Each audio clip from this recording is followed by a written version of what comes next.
Nah, tapi untuk ngobrolin soal dampak dan ngobrolin soal perubahan, nggak afdol gitu ya kalau cuman aku sendiri nih yang ngomongin hal tersebut gitu. Mungkin kita akan ngajak orang-orang gitu ya yang udah lebih dulu ngobrolin soal dampak secara teknis gitu ya, baik di level kebijakan ataupun di level lapangan langsung gitu. Oke, kita akan kedatangan 2 orang. Waduh, ini kayak foto mau nikah ya, tapi harus ada 2 yang 1 gitu ya, jadinya gitu ya. Tapi nggak jadi gitu. Nggak. Oke, yang pertama itu ada yang paling cantik nih gitu. Ada Kak Abigail Limuria yang merupakan co-founder dari What Is Up Indonesia. Tepuk tangan dong buat Kak Abigail.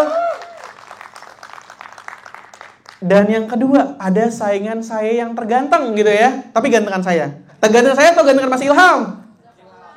Oke, baik. Oke. Nah, yang kedua adalah ada Mas Hanang Ilham Yohana yang merupakan analis kebijakan dari Kementerian Koordinator Bidang Pembangunan Manusia dan Kebudayaan Republik Indonesia. Tepuk tangan untuk Mas Ilham. Oke, mari kita duduk dulu. Anggap aja rumah sendiri ya gitu ya. Oke.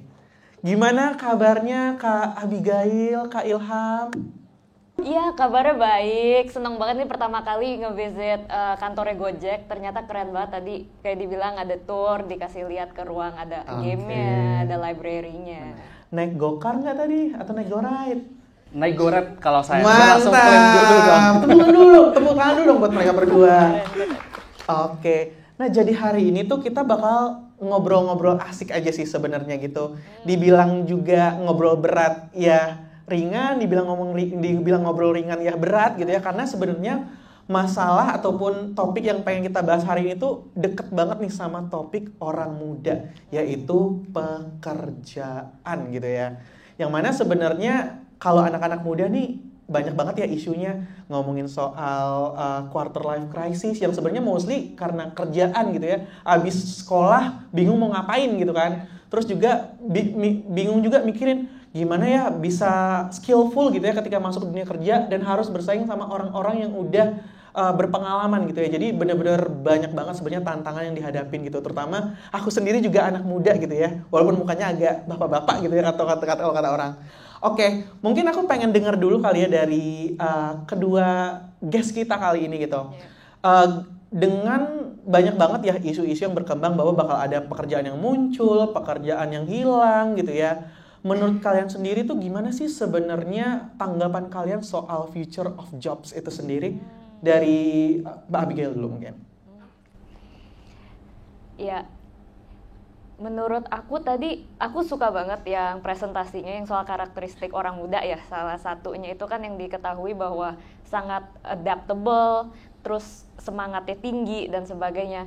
Menurut aku emang kita hidup di zaman dimana progres itu tuh kalau misalnya dulu itu mungkin dihitungnya tuh abad atau misalnya dalam 10 tahun, 20 tahun, tapi sekarang bahkan bulan ya, karena emang perkembangan teknologi, inovasi dan civilization kita tuh emang berkembangnya tuh pesat banget. Jadinya pekerjaan baru yang tiba-tiba muncul yang tadi kita nggak tahu, misalnya kayak prompter AI gitu, tiba-tiba ada pekerjaan kayak gitu, kita aja masih kayak hah itu apaan gitu kan ya. Terus habis itu ada bener pekerjaan yang hilang dan sebagainya. Oleh karena itu menurut aku emang sangat penting untuk kita bisa jadi mudah adaptasi. Dan menurut aku skill terpenting itu adalah karena kita belum tahu nih pekerjaan 1-2 tahun ke depan mungkin akan ada muncul apa atau hilang apa. Yang terpenting itu adalah kemampuan untuk belajar. Jadi kita tuh harus punya mindset, growth mindset itu, yang dimana kita paham bahwa orang nggak ada loh yang terlahir pinter, habis itu udah stuck di situ, atau misalnya orang terlahir bodoh, udah mampus dari situ aja gitu. Tapi kita semua tuh otak kita kan elastis, bisa dilatih, dan nggak ada orang juga yang terlahir langsung bisa coding gitu kan, nggak ada orang yang terlahir langsung jago AI gitu, semua perlu belajar. Jadi kita harus bisa mau terlihat bodoh, mau berani untuk belajar hal baru, dan punya kemampuan skill untuk paham, oh kalau aku belajarnya itu tuh paling efektif begini, karena untuk orang belajar beda-beda gitu kan ya. Oh kalau aku mau pelajaran sebuah skill itu paling efektif caranya begini, dan kita harus mau punya yaitu lifelong learner itu. Nggak ada orang yang udah oh saya sudah lulus kuliah udah pinter nggak usah belajar lagi gitu, itu sebenarnya nggak mungkin ada lah, apalagi di dunia kita yang berkembang terus pesat. Jadi untuk aku sih kita harus terus punya semangat orang muda itu, yaitu semangat untuk belajar hal baru. Bodoh amat dibilang bodoh dulu, bodoh amat dibilang payah, toh semua orang awalnya kayak begitu kan ya selama kita belajar hal baru, dan kita harus mau jadi lifelong learner itu. Oke, kalau yang aku highlight berarti adalah kemampuan untuk lifelong learning gitu ya, dan curiosity yang tinggi gitu ya. Yang mana sebenarnya itu adalah arwah gitu ya dari orang muda sendiri gitu ya. Gimana caranya untuk ngebuka itu supaya lebih maksimal. Oke, kalau dari Mas Ilham sendiri gimana nih? Oke, kalau dari saya mungkin saya akan ngasih gambaran bahwa future job atau future work, future skill itu sebenarnya bukan sesuatu hal yang sangat baru-baru banget. Karena konsep dari future work atau future skill itu adalah pekerjaan yang sekarang tapi diimprovisasi, entah menggunakan teknologi atau cara-cara baru. Jadi sifatnya future work atau future skill itu nggak totally baru, tetapi pekerjaan yang sekarang, tapi dengan metode atau alat yang berbeda sehingga dia dikatakan sebagai future. Karena di sekarang itu belum dilakukan, tapi di future itu possible untuk dilakukan gitu. Nah, kalau kita berbicara tentang future, aku mau ngasih gambaran dulu ke sekarang terlebih dahulu gitu, bahwa menuju future ini kan pasti ada tahapnya kan. Kalau kita lihat tingkat pengangguran terbuka nih ya, usia pemuda 16 hingga 30 tahun, itu ternyata 2 kali lipat teman-teman dibandingkan tingkat pengangguran terbuka usia produktif gitu, sekitar 13. Berarti kan 13 orang dari 100 orang itu sekarang pengangguran. Kita belum bicara future, tapi kita bicara current ya kan. Di current aja masih banyak pengangguran. Pengangguran apa sih sebabnya? Karena masih banyak yang masih belum mampu untuk memenuhi ekspektasi dari pekerjaan itu. Nah, karena di kondisi sekarang aja masih penganggurannya lumayan tinggi, 13 dari 100 pemuda itu masih menganggur, maka future work ini akan menjadi sebuah ilusi nantinya. Jadi jangan dianggap kalau future work ini hanya berada di Jabodetabek yang orang-orangnya sangat melek literasi, digital, teknologi sebagainya, tapi harus berpikir secara keseluruhan di Indonesia.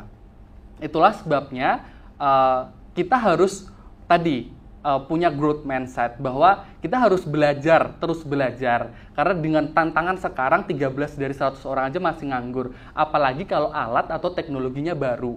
Sedangkan kita belum belajar alat itu, ya kan? Jangan sampai kita akan nambahin nih di future work, ternyata 13 jadi 26 dari 100. Kan itu sangat bahaya kan ya. Jadi kita harus pelajari dulu yang sekarang seperti apa dengan konsep growth mindset. Bahwa, apa yang aku pelajarin sekarang ini masih belum cukup untuk compete gitu. Bahwa ke depan ini ada teknologi dan alat-alat baru sehingga kita harus mengejar hal tersebut gitu. Nah, kurang lebih seperti itu. Jadi pengen ngasih gambaran awalnya dulu aja. Oke. Sebenarnya tadi nyambung kali ya dari pemaparan sebelumnya bahwa orang muda itu adalah orang yang paling melek teknologi. Tapi sebenarnya kalau dilihat, kalau kita nggak punya growth mindset gitu ya, nggak adaptable dengan teknologi baru, ya sama aja gitu ya. Makanya perlu adanya lifelong learning tadi, yang seperti yang disampaikan ke Abigail juga gitu. Nah mungkin ngelanjutin juga gitu tadi ya, Mas Ilham sempat bahas terkait pengangguran gitu ya. Kata yang sangat nggak mau didengar lah ya kalau bisa di Indonesia, tapi itu akan selalu terjadi gitu ya selama orang-orang tetap ada gitu ya, demografi tetap ada gitu. Nah kalau menurut Mas Ilham sendiri, apa aja sih sebenarnya kalau dari perspektif pemerintah gitu ya, challenge ataupun permasalahan yang dihadapi oleh orang muda ini gitu? Mungkin apakah ada gap skill kah gitu, atau ada isu-isu yang sehingga pengangguran itu tuh tetap ada gitu, bahkan sulit untuk berkurang gitu. Oke. Jadi ini aku coba contek berdasarkan data ya. Jadi ternyata di Indonesia itu ada yang namanya industri prioritas. Jadi industri prioritas itu ada dari perdagangan, pertanian, transportasi, dan sebagainya. 47% dari yang bekerja di industri prioritas ternyata mereka nggak match sama keahliannya. Jadi, let's say mungkin jurusan pertanian tapi masuknya ke perbankan. Contohnya seperti itu. Ini kita ngomongin masalah bukan gap skill ya, tapi jurusannya itu udah berbeda gitu. Masuk ke 47%. Di luar dari situ, itu berarti banyak orang-orang yang seharusnya berada di skill itu tapi belum mumpuni atau belum bisa masuk ke arah sana. Ini disebabkan oleh berbagai faktor. Salah satunya adalah relasi antara industri dengan perguruan tinggi atau vokasi. Jadi kita mungkin mayoritas teman-teman di sini adalah lulusan S1 atau S2, tapi jangan lupakan bahwa di luar sana itu banyak loh yang lulusan SMK atau vokasi gitu.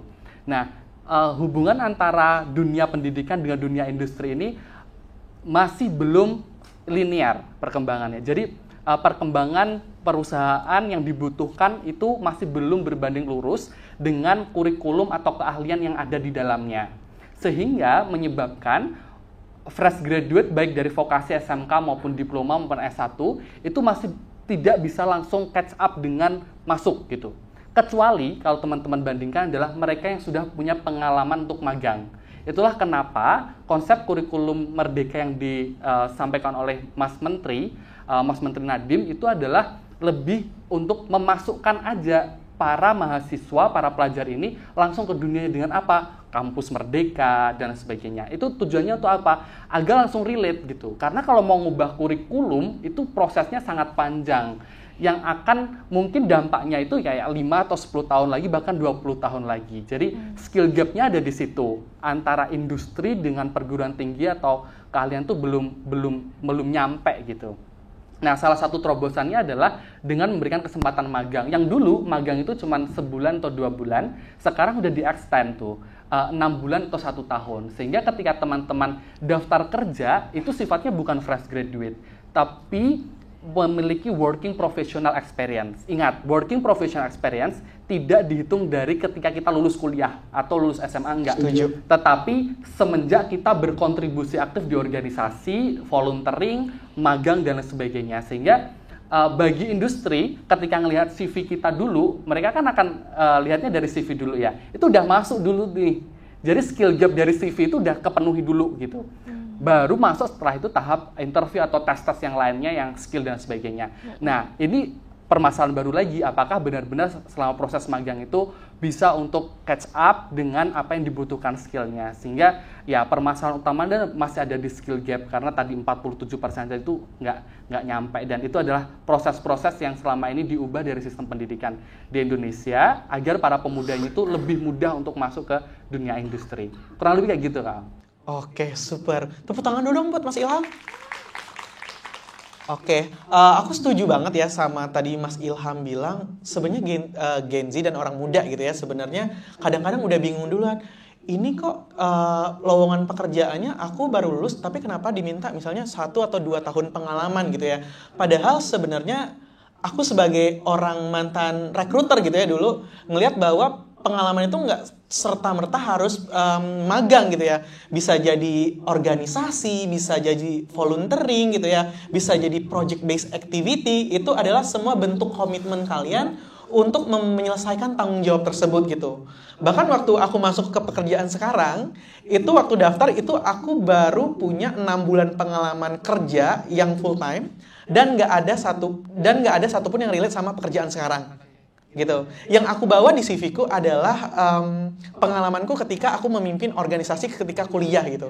Jadi ternyata itu juga yang mungkin kita harus sadarin bersama gitu ya, bahwa sebenarnya banyak cara ataupun banyak jalan gitu ya sebenarnya untuk mempersiapkan tadi gitu. Salah satunya untuk meminimalisir gap yang ada baik dari industri gitu ya dan juga universitas gitu. Terima kasih banyak Mas Ilham, cukup komprehensif gitu ya. Nah, selanjutnya mungkin tadi udah dijelasin gitu ya, banyak banget sebenarnya permasalahan yang harus kita selesaikan bersama. Nah, menurut Mas Ilham sendiri, apa sih sebenarnya bentuk kolaborasi yang cukup bisa dilakukan gitu ya untuk teman-teman di sini agar bisa saling sama-sama untuk mempersiapkan dan bergandeng tangan untuk mempersiapkan si Future of Jobs ini sendiri? Oke, jadi relate sama apa yang udah aku jawab di 1 sama 2 ya, bahwa future job atau future karir itu bukan suatu hal yang baru, tapi sesuatu yang dimodifikasi sehingga alat atau tata caranya itu yang diubah gitu. Nah, kita harus tahu dulu sebenarnya kita itu memiliki kemampuan yang seperti apa yang kita sukai, dan seperti apa yang kita ke depan. Nah, kadang anak muda itu bingungnya ada di situ. Nah, contohnya, ada anak jurusan kebijakan atau administrasi publik, tapi ketika lulus, ya PNS susah nih masuknya ya kan, prosesnya ribet dan sebagainya. Akhirnya ketika dia menggantungkan dirinya hanya, aku tuh sukanya kebijakan dan sebagainya, mau masuk ke tech industri susah karena nggak punya pengalaman terkait tech. Mau masuk ke industri agriculture juga susah karena dia nggak punya pengalaman untuk pertanian, industri pertanian dan lain sebagainya. Sehingga sejak kuliah itu masing-masing dari kita, ini belum ngomongin kolaborasi ya, tapi ngomongin dari masing-masing dari kita, itu harus punya tadi growth mindset yang tidak mengkotak-kotakkan ilmu pengetahuan. Karena kita tidak tahu di masa depan kita itu akan ketemu sama siapa dan akan di jejaring seperti apa. Kalau sejak kuliah atau sejak vokasi aja belajarnya terkait hal itu aja, kumpulnya sama anak organisasi itu aja, atau kegiatannya hanya itu saja, ya nanti dia akan nge-stuck ketika dia mau masuk karir yang dia buntu di situ, gitu kan. Nah, untuk kolaborasi ke arah sana, pemerintah sebenarnya menyediakan berbagai banyak platform kan, dari kolaborasi untuk pembelajaran bersama, ada kartu prakerja, ada kolaborasi dalam hal organisasi sosial yang dilakukan oleh NGO dengan adanya pendanaan bantuan organisasi, atau kita berkolaborasi untuk melaksanakan program bersama dengan kepemudaan atau sharing program. Nah, itu adalah salah satu bagaimana kita memberikan kesempatan bagi anak muda yang memang mereka belum bekerja tapi mereka sudah aktif di kegiatan sosial dalam berbagai kegiatannya. Nah, kita juga melibatkan anak-anak muda dalam perencanaan pembangunan. Jadi kalau teman-teman aware bahwa di pemerintahan kita itu dimulai dari level desa itu ada namanya musyawarah perencanaan pembangunan. Jadi musrenbang des, musrenbang kecamatan, musrenbang kabupaten dan sekota. Nah, itu kita melibatkan anak muda untuk berkolaborasi. Salah satunya apa? Ngomongin terkait apa yang dia inginkan untuk dirinya. Contohnya, bagaimana balai latihan kerjanya di kabupatennya itu? Ada atau enggak? Keahliannya udah sesuai atau belum? Bagaimana akses terhadap pendidikannya di kabupaten itu atau di provinsi itu? Itu adalah berbagai macam kolaborasi yang dilakukan oleh pemerintah untuk approach ke arah sana. Itu terkait pekerjaan sekarang. Kalau pertanyaan selanjutnya adalah bagaimana dengan future job? Future job, pemerintah telah melakukan namanya future forecasting. Jadi kayak ngeprediksi di masa depan itu pekerjaan yang akan muncul apa, ya kan?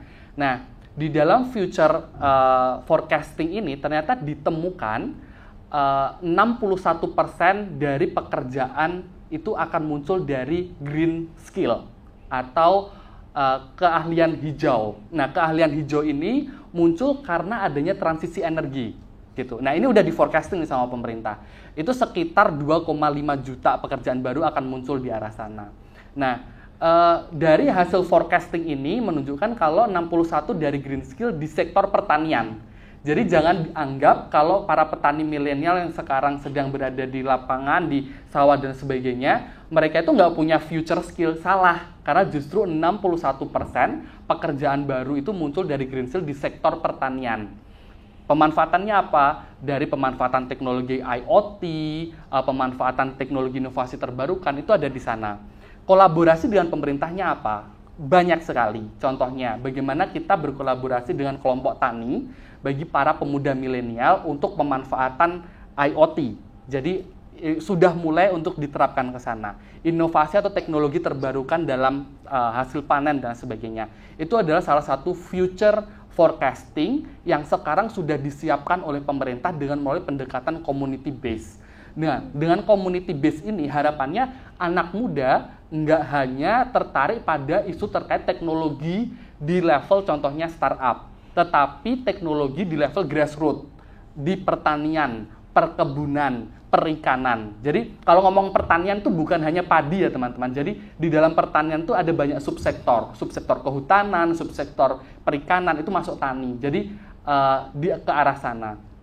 Sehingga teman-teman yang mungkin kalau di Jabodetabek agak susah ya kalau mau masuk ke sektor pertanian gitu. Tapi di seluruh Indonesia sektor pertanian itu ternyata 28% lapangan pekerjaan itu disumbang dari sektor pertanian yang paling besar justru. Sehingga kalau banyak yang mengatakan nganggur, saya sudah cari pekerja, sebenarnya dia aja yang nggak melihat sekitarnya ada potensi untuk dikerjakan. Ya. Exactly. Jadi kadang kita terlalu pikir, oh temanku tuh masuk startup ya, Kak Ong tuh masuk Gojek ya, si ini masuk si X, masuk si ini dan sebagainya. Dia nggak lihat sekitarnya, ternyata pertanian itu 28%. Lapangan pekerjaan terbanyak itu dari sektor pertanian. Walaupun PDB kita, pertanian itu hanya sekitar 1,5%, yang paling tinggi itu adalah perdagangan transportasi. Tapi 28% dari sektor situ. Nah itu adalah salah satu bagaimana kita membuat kolaborasi dengan melakukan community based approach. Sorry kalau kepanjangan, tapi mudah-mudahan menangkap apa yang saya sampaikan. Gitu Kak. Wow. Tepuk tangan dulu dong buat Mas Ilham lagi. Benar-benar komprehensif banget ya bagaimana kolaborasi antara pemerintah dan juga stakeholder terkait, terutama anak muda tuh benar-benar sangat berpengaruh gitu ya untuk nge-shaping bagaimana future of jobs itu sendiri. Nah, aku mungkin pengen tanya tanggapan dari Kak Abigail kali ya. Menurut kakak sendiri tuh benar nggak sih sebenarnya permasalahannya tuh ada di skill gap gitu ya? Dan apakah dari kakak sebagai orang yang grassroots ya, kalau aku bisa bilang, kolaborasi yang dibilang tadi itu tuh benar-benar nge-efek dan benar-benar bisa memberikan dampak yang signifikan juga untuk anak muda pada akhirnya? Sebenarnya kalau misalnya tadi sebenarnya aku pas ngomong di belakang aku juga penasaran juga sih dengan datanya gitu. Yang dimana kan tadi dibilangnya yang menganggur itu tuh kebanyakan tuh yang pertama itu tuh adalah lulusan SMK, habis itu vokasi habis itu S1. Yeah. Oke. Nah, itu kan artinya yang bisa dibilang lumayan harusnya tuh udah high skilled ya. Yeah. Yang udah dapat pendidikan tinggi gitu, bisa bilang, apalagi S1 gitu yang aku tahu. Nah, yang menarik itu kan artinya justru yang lulusan SD, lulusan SMP itu justru lebih banyak yang terserap dan yang dapat pekerjaan. Benar. Nah, itu kan bisa, itu yang menarik untuk aku, artinya apakah ada juga di mana high skilled, high paying job di Indonesia juga masih kurang. Oleh karena itu, justru yang S1 kan kalau misalnya seseorang lulus S1 misalnya, pasti kita nyari pekerjaan yang sepadan dengan pendidikan kita gitu kan ya. Tapi apakah mungkin pekerjaan-pekerjaan yang sepadan itu tuh masih kurang atau mungkin tidak evenly distributed, mungkin masih ngerompiok di Jakarta semua gitu, sedangkan di daerah-daerah masih sangat minim. Oleh karena itu justru yang lulus S1 itu tuh susah untuk nyari pekerjaan yang layak. Tapi justru kalau misalnya lulusan SD, SMP mungkin itu bisa dengan pekerjaan formal dan sebagainya itu lebih mudah untuk terserap gitu. Jadi menurut aku kalau misalnya soal skill gap itu benar. Aku juga udah lihat datanya bahwa unfortunately sayangnya banyak banget lulusan universitas di Indonesia, bahkan yang S1 ya, ini aku belum ngomongin SMK atau vokasi gitu ya, tingkat literasi numerasinya itu tuh masih sangat di bawah standar dan atau rata-rata. Bahkan ada riset yang menunjukkan bahwa ini fun fact aja, di Indonesia itu tuh yang lulus S3 sama yang gak sekolah itu tuh bisa percaya sama hoax itu tingkatnya sama. Wow. Berarti tingkat pendidikan nggak ada sangkut pautnya sama hoax ya?